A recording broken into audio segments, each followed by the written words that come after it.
There was a recent story of a mother and a blogger by the name of Mary Backstrom, who was at a gas station in a convenience store when she was just suddenly compelled into the mood to give back to somebody. And so she offered to pay for the next person in line's ginger ale. The woman behind her was so appreciative, and it was such a precious moment that Backstrom would go on to say that she left the store and she was still in this mindset that the holidays were so magical. There was this heightened sense of magic in the air.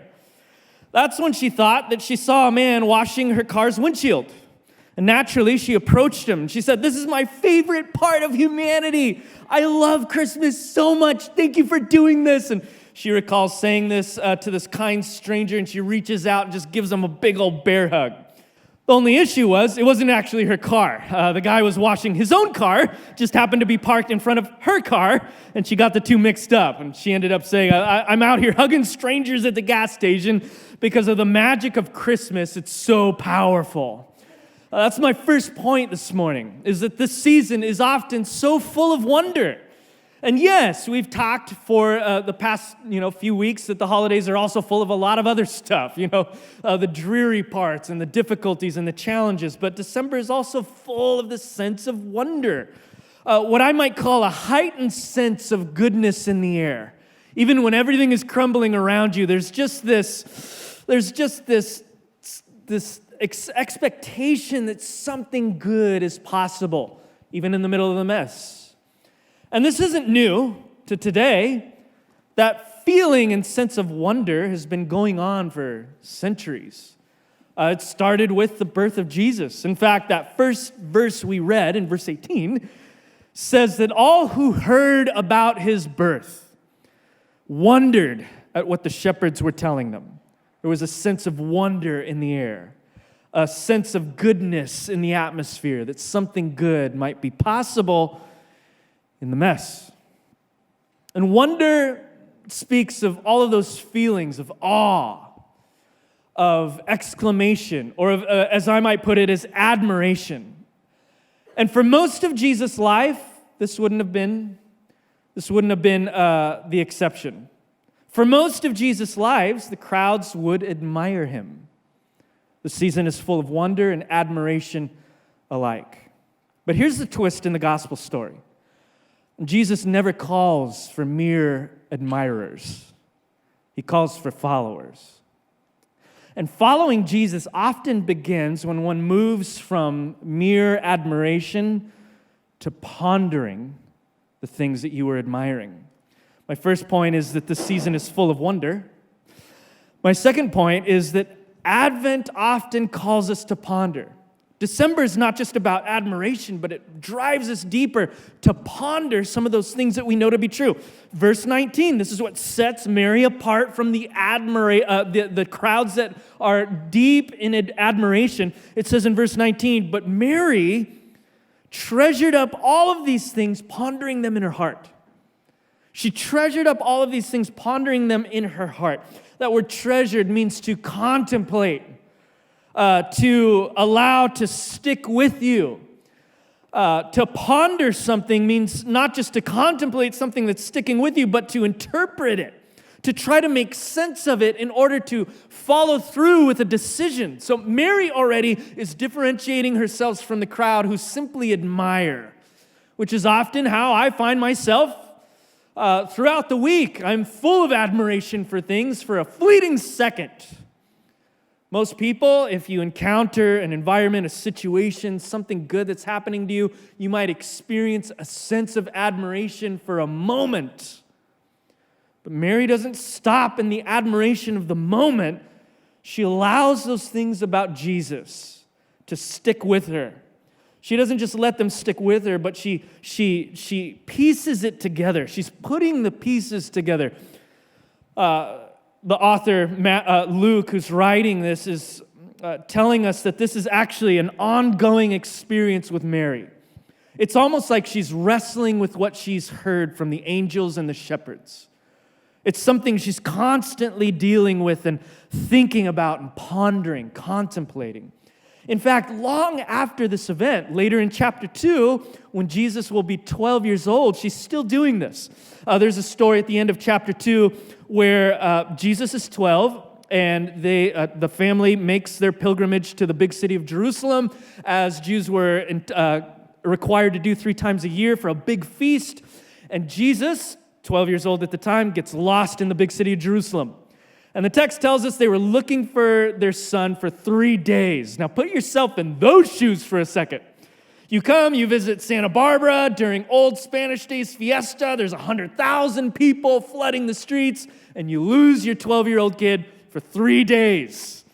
The text tells us, and I'll land on a particular verse in a second, but the text tells us that they find him, Jesus, 12-year-old boy, in the temple, discussing theological things with the scribes and the religious authorities, and it actually says that they were astonished by him. 12 years old, and he's astonishing these seminarians and religious professionals.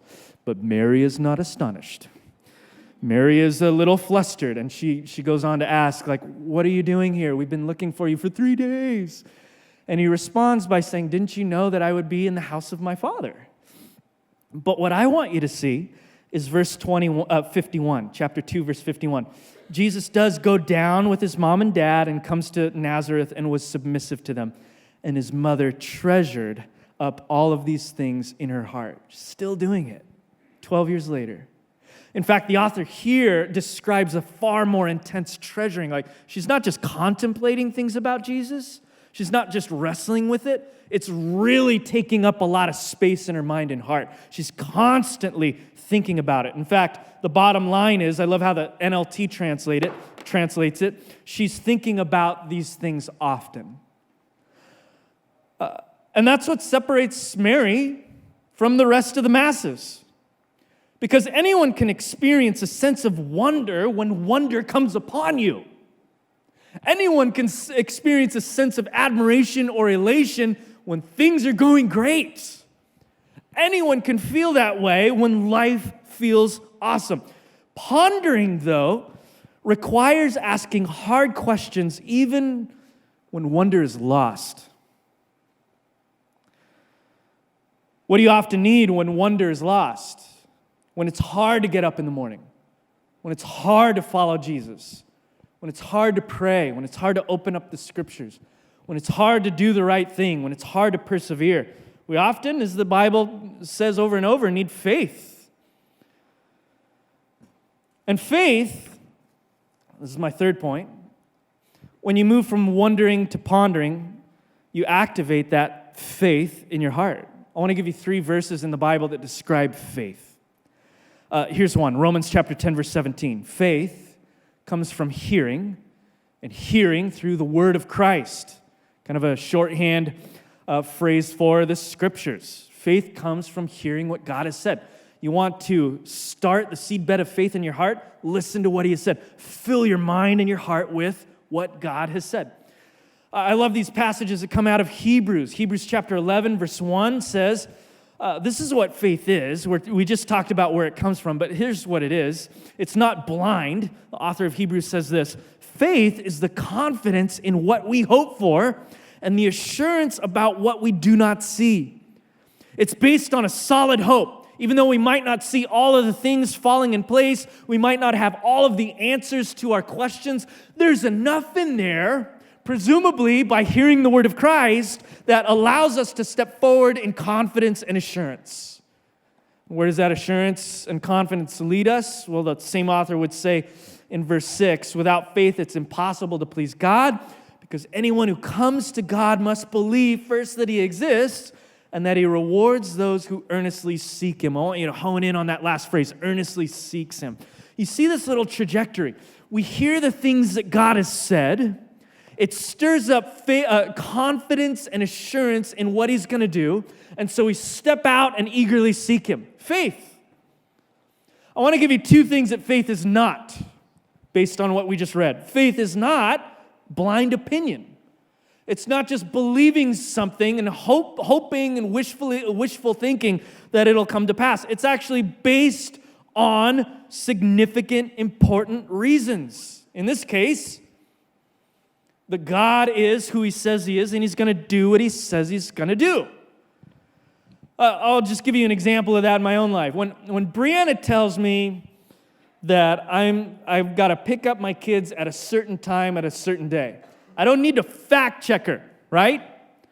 I don't need to ask multiple opinions. I don't need to ask around. I don't need to do a bunch of homework. If she says they're going to be at a certain place at 4:35 in the afternoon, they're going to be there. I don't need to fact check. I don't need to base my faith that they're going to be there in blind opinion. Rather, I can trust it because she is a trustworthy person. And that is enough evidence for me. Faith isn't just blind opinion. You're not just believing mythology or pie in the sky, but an actual God who came in the flesh, spoke, it was recorded. He did a bunch of things that nobody else can replicate. And that tells us we can believe what he says. Here's the second thing that faith is not. Faith is not mere admiration. I want you for a second to consider all of the people who began their journey admiring Jesus. And look at the things that they admired him for. What we just read in verse 18. They were in wonder over what the shepherds told them.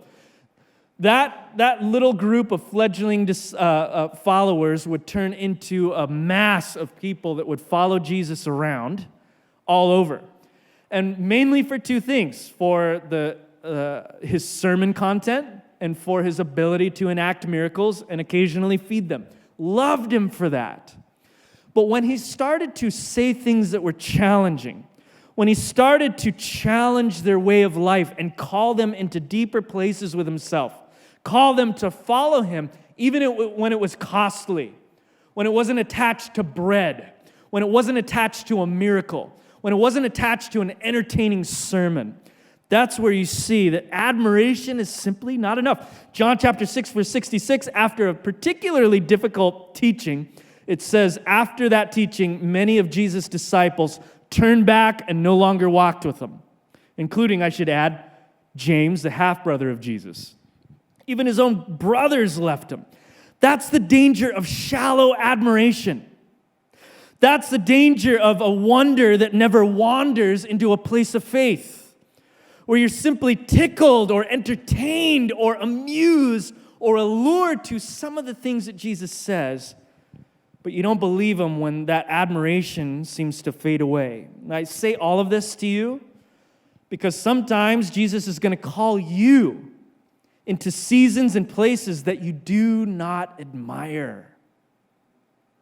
There's going to be times with Jesus that are going to be fun and full of just happiness. They're going to be easy. It's going to feel like the windows of heaven are being poured into your lap. There's going to be other seasons where following Jesus is hard, where it's not something that you would describe, something that you admire.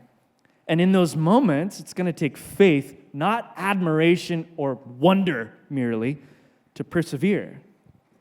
You know what? That's good news. That's good news for some people in this room who really love Jesus, but just aren't feeling it today. You really believe, amen. You really believe that he's real and true. You really believe that he is who he said he is, but your particular week has you left wanting spiritually. You want to do the right thing. You want to show up. You want to engage. You want to be close to Christ, but you're just not feeling it in any of those categories. This is good news to you. For those of you that have hit a wall spiritually, for those of you that your career has just hit a rut that you can't explain, for those of you whose life plan did not turn out the way that you expected, and you're a little bit confused because you thought following Jesus would make all of those things wind up the way that the way that you expected. For all of those in this room whose life has not turned out the way that they thought. For a few of you in this room who came to church and you just didn't want to be here. You rolled out of bed, tired, fatigued over it, thinking, why am I even showing up today? And maybe you're sitting in a chair right now, just not feeling it, not soaking it up, not even knowing why you're here. And I just want to point out, that is good news. Why? Because you showed up. And sometimes the faith of Mary compels us simply to show up. And that's good news for some of us. We don't always have to feel it. You only have to go by who he is and what he said he would do, and sometimes that takes treasuring and pondering lest we forget. Because when the wonder wears off, we start thinking myopically about what we're dealing with in the moment. So for some of you, maybe you would consider journaling a few times. Opening up a few pages of paper and writing down things that God has told you so that you don't forget. For others, maybe the ancient practice of examine that we've done together as a church from time to time, where you look at the end of your day, you look back on the last 24 hours like a film reel, and you point out and highlight moments where God might have been speaking or moving. Or maybe for some of you, just jotting down things in your Bible in the margins where God just highlighted a passage that popped out to you. You know what's so powerful about those moments is not the writing down or the journaling. It's the 2 months later when you forgot what God said and you're accidentally going through that page and it is revealed to you all of this stuff that God was doing in your life that you forgot an hour later. And as that stuff accumulates, you get to the end of the year and you're like, God has been speaking to me all this time. Look at that, and look at this, and look at that, and look at this. And your heart is stirred again, once again, with faith, even when the wonder starts to dissipate. But faith doesn't just happen only in our hearts. It's not just something that stays in our hearts to be contemplated. And here's my next point. The first one was this season is full of wonder. The second is Advent calls us to ponder. The third is when you move from wondering to pondering, you activate faith. But the fourth point is faith happens when pondering moves us into action. When you actually do something about it. When you trust enough in what you already know to be true that it moves you into action. That half-brother of Jesus, James, who fell away from following Jesus, would eventually come back through a series of incredible events like the resurrection of Jesus and the day of Pentecost and all of that stuff. And he would go on to lead the central church in Jerusalem. He'd also write a letter, and in that letter, he would go on to say some things. He'd say, faith is not disconnected from works. And he gives this analogy. He says, you say you believe in God and that he's one? Good, congratulations, the demons do too, and they shudder. How many Christians believe that God is one and we do not shudder? Sometimes demons know more about God than Christians do. It compels them to action. They shudder in fear. He would go on to say that faith divorced from works is a dead faith. A true faith will move you into action because you believe it enough to do something about it. What is God putting on your heart? What's he saying to you? What do you need to step out into for the rest of the month of December? What is he calling you to join him in? It might start with hopeful reflection, pondering, as we've been calling it. But after reflection, it's got to move into an action step of confidence towards God. And this is what we eventually see in Mary. And here's what I love. Her act of obedience is really small. Like what she does at the end, in verse 21, at the end of 8 days, he was circumcised, and she called his name Jesus because that was the name the angel told her to give him. Small act of obedience. Notice that for some of us, God isn't calling you to just do everything all at once overnight. For most of us, it's not change the world in 2 hours. Fix your life overnight. For some of you, God is just calling you to trust him with a small act of faith in him. What is that for you? What is that for you? Mary does what God says, even though it's a small act of obedience. It's a loud cry of her faith and trust. She admires, but she also ponders and trusts and eventually obeys. I love this. I love this because this is not mere admiration on Mary's part. This is worship. This is a heart-treasuring, faith-filled act of worship.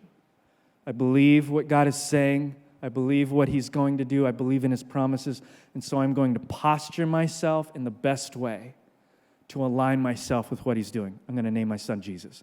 Even though maybe tradition would have dictated to name him Joseph Jr. Small acts of faith reap loud benefits. This was a heart-treasuring, faith-filled act of worship. And what it seemed like, at least with Mary, and this is what I think is the big difference between Mary and perhaps the rest of the crowds, is that Mary seemed to have this insatiable desire for the God kind of life. She saw it. She saw that it was real and she wanted it. And instead of going along with the masses, she thought about it. She trusted in it, and then she would try it. Just little acts of obedience and faith, she would try it. But underneath all of that was this insatiable desire for the God kind of life. And I want to say that today because I think there's some people in this room who have a desire for the God kind of life as well. And Jesus didn't stop with his mother Mary. Thousands of years later, he invites everyone in this room to ponder who he is and what he's done. That he came into this world born by the Virgin Mary, fully God and fully human being.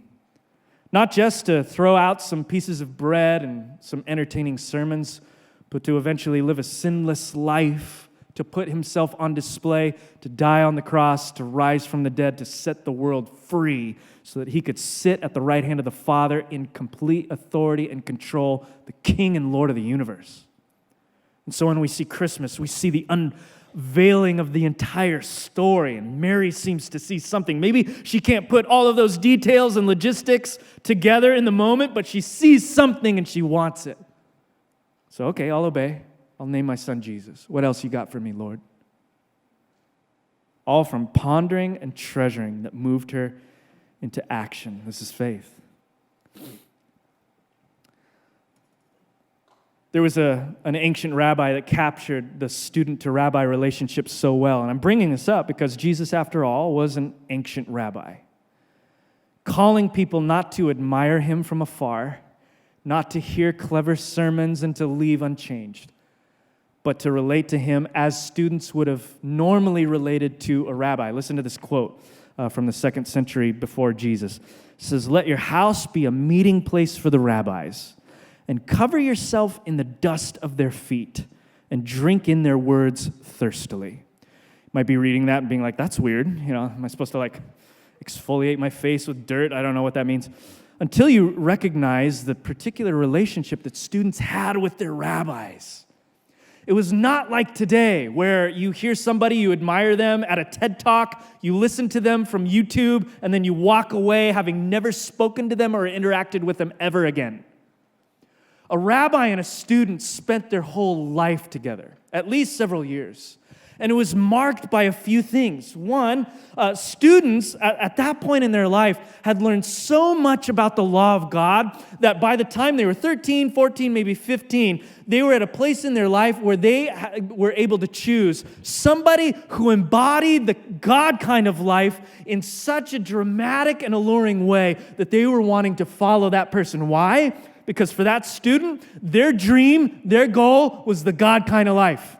I want to be with God and I want to be like God. So how do I do that? I need to find somebody who perfectly embodies the God kind of life, at least as much as possible, so that I can be like them. The dream for a student, a Hebrew in the 1st century, was to find a rabbi who perfectly embodied the life of God so that they could become just like their rabbi. Students so admired them that they wanted to be like them.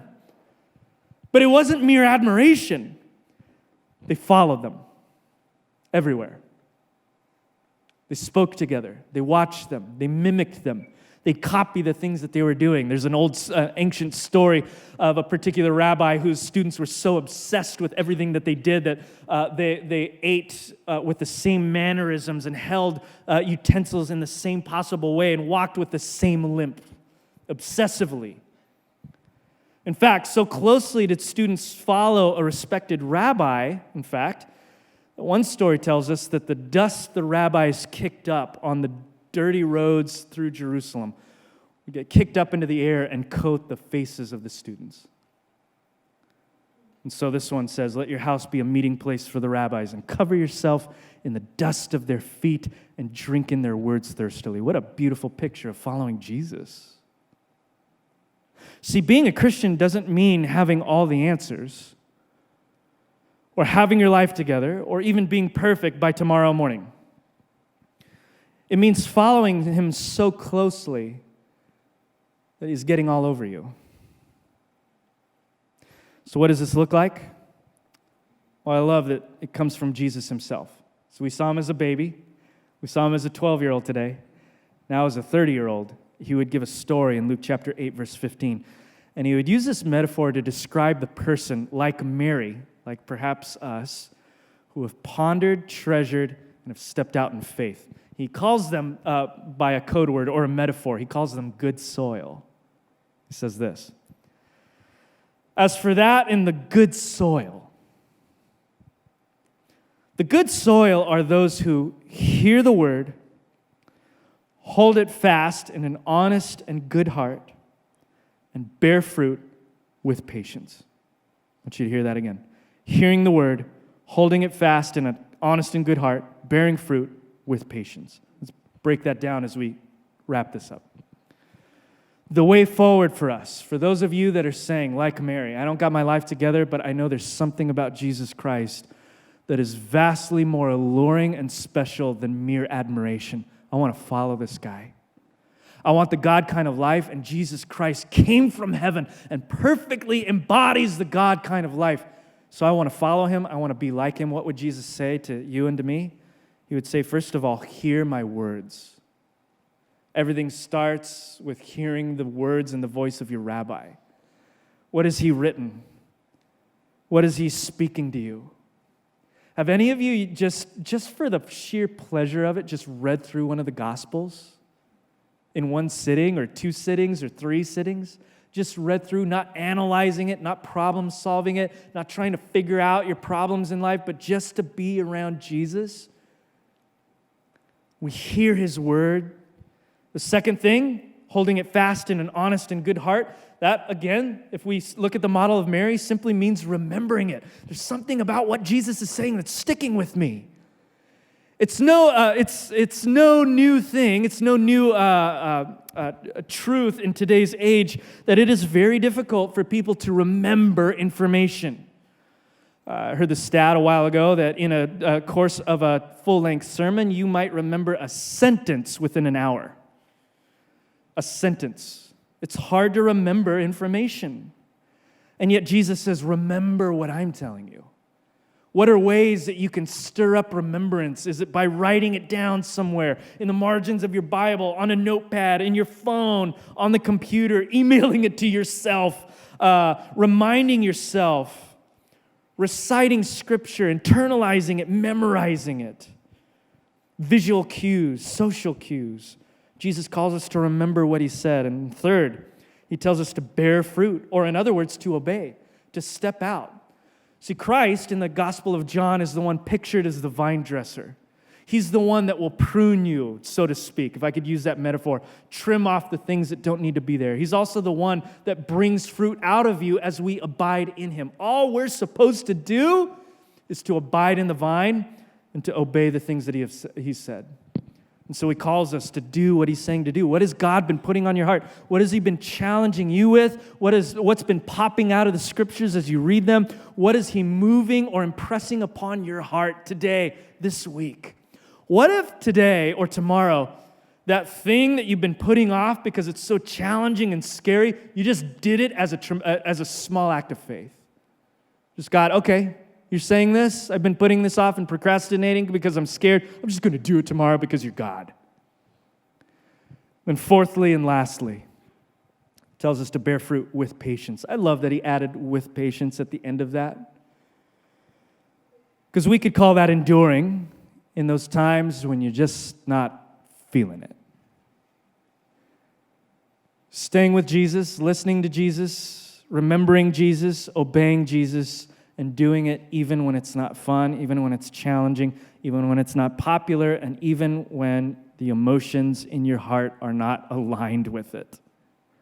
When it's hard, disillusioning, disappointing, depressing even. Jesus says, just stick with me. There's a light at the end of the tunnel. All you see is tunnel right now, but just stick with me. I'm going to get you through this. All I want you to do is to hear what I'm saying, remember it, put it into action, and stick with me. In the meantime, we do all of this following him so closely. And maybe this might be a challenge to you and to myself. May we follow this Messiah so closely, this rabbi, that it can be said of us by our friends and family and coworkers that we are covered in the dust of our rabbi.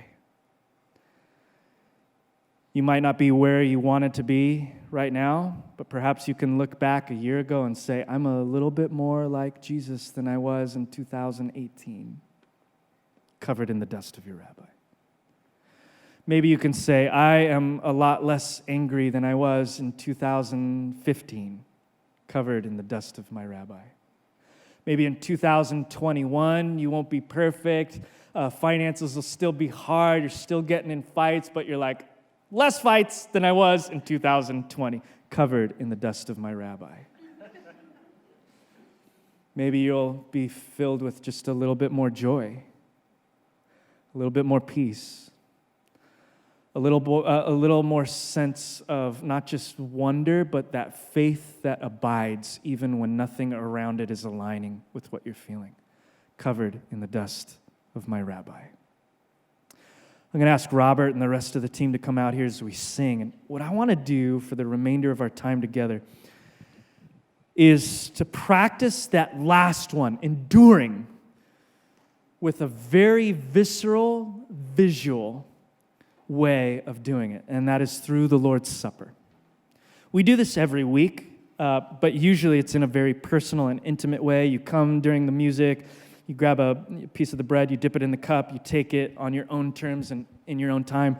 What I want you to do today is come during this song. If you're a follower of Jesus Christ, make your way down to one of these two stations at the front, grab the bread, dip it in the cup, go back to your seat. There's also two stations at the back. You can do that there if you're in the back half of the building. And then just wait in your seat, standing, sitting, whatever. And I'll come back up at the end of the song and lead us in the words of the Lord as He would lead us in communion. Why are we doing this? To help us to endure when the seasons that we find ourselves going through have lost their luster, their wonder. We can look through that thin veneer to something that lasts. The blood and the body of Jesus that was broken and spilled for you.